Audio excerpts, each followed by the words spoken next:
Hayaan mo na. Madaling sabihin pero sobrang hirap gawin. Kapag hindi ikaw yung nasa sitwasyon, madali talagang sabihin yun. Makikinig ka lang sa payo ng iba.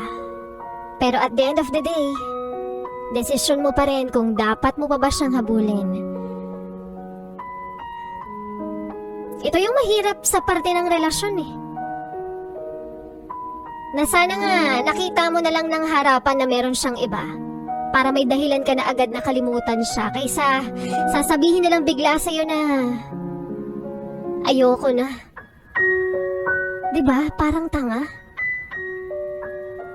Kung pwede nga lang ibalik yung panahon na nakilala mo siya.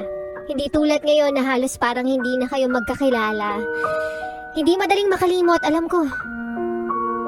Lalo na kung minahal mo ng todo. Kasi sabi nila, kung mahal mo pa, subukan mong balikan siya. Gawin mo ang lahat ng paraan na alam mo para bumalik siya.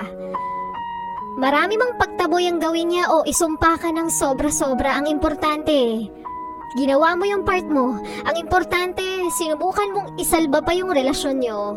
Para kung sakaling dumating yung panahon na mapagod ka na, kakahabol sa kanya, naging tanga ka, kahintay sa kanya kahit ilang signs na ang hiniling mo pero hindi na talaga umobra. Yung tipong, isang lingon lang, lalayo ka na. Hindi ka magsisisi na sumuko ka dahil ginawa mo naman ang lahat para sa kanya. Kayo nga lang talaga yung halimbawa ng mga taong pinagtagpo pero hindi tinadhana. Hayaan mo na.